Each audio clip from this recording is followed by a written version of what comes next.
আমরা ভারতকে ভয় পাই না।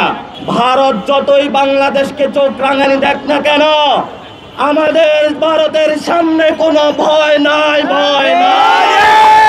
জাতীয় নাগরিক পার্টি, যুব শক্তি, ছাত্র শক্তি, শ্রমিক শক্তি, নারী শক্তি যতদিন বাংলাদেশে থাকবে ততদিন বাংলাদেশে আওয়ামী লীগ কোনোদিন রাজনীতি করতে পারবে না, পারবে না। আমাদের দাবি সুস্পষ্ট। শেখ হাসিনার ফাঁসির রায় হয়েছে। উনি আওয়ামী লীগের দলীয় প্রধান থেকে আমাদের উপর খুনের নির্দেশ দিয়েছিলেন। এখন দল হিসাবে আওয়ামী লীগকে বিচারের কাঠ গড়ায় দাঁড় করাতে হবে। এই শেখ হাসিনার ফ্যাসিস্ট রেজিমের অঙ্গ প্রতিষ্ঠান জাতীয় পার্টি, তাকে বিচারের আওতায় নিয়ে আসতে হবে। শুধু তাই নয়, আরো তার যে ছোট ছোট গৃহপালিত যে দলগুলো রয়েছে, 14 দলীয় জোটের যারা রয়েছে, তাদেরকেও বিচারের আওতায় নিয়ে আসতে হবে। আমরা ভারতকে ভয় পাই না।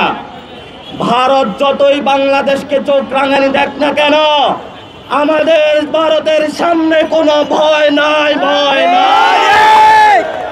আমরা অনেকবার মরেছি, আমরা এখন বেঁচে থাকবার লড়াইয়ে আছি।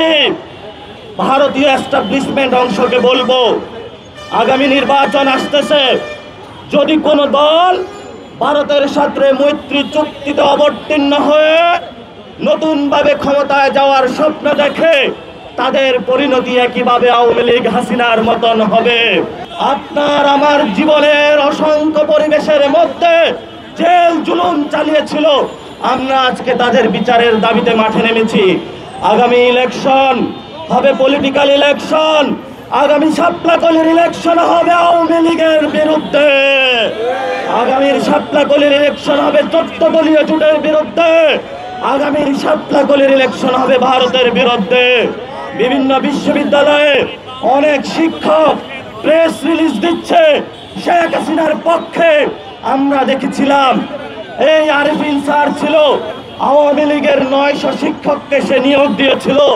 আমরা প্রতিবাদ করে তাকে বিশ্ববিদ্যালয় ক্যাম্পাস ছাড়া করেছিলাম। বর্তমানে যারা বিশ্ববিদ্যালয় প্রশাসনে রয়েছে, শিক্ষা মন্ত্রণালয়ে রয়েছে, কোনো 9-6 নয়, যারা হাসিনার পক্ষে দাঁড়াবে, পবিত্র ক্যাম্পাস থেকে আপনারা তাদেরকে বের করার উদ্যোগ নিন। নাহলে ছাত্র শক্তি এই ক্যাম্পাস থেকে তাদেরকে বিতাড়নের জন্য একাই যথেষ্ট।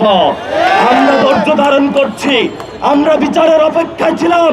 শেখ হাসিনার বিচার হয়েছে, তাকে দ্রুত এনে ফাঁসি দিতে হবে। এই বর্তমান সরকারের নির্বাচনের পূর্বে অন্যতম এজেন্ডা। এবং ভারতকে বলবো, কোনো 9-6 নয়, শেখ হাসিনাকে দ্রুত বাংলাদেশে পাঠান। যেই হেলিকপ্টারে গিয়েছিল, ওই হেলিকপ্টারে আমরা শেখ হাসিনাকে জনগণের সামনে উপস্থিত চাই। আমরা শেখ হাসিনার অতি দ্রুত বাংলাদেশে বিচার নিশ্চিত চাই, ফাঁসি চাই।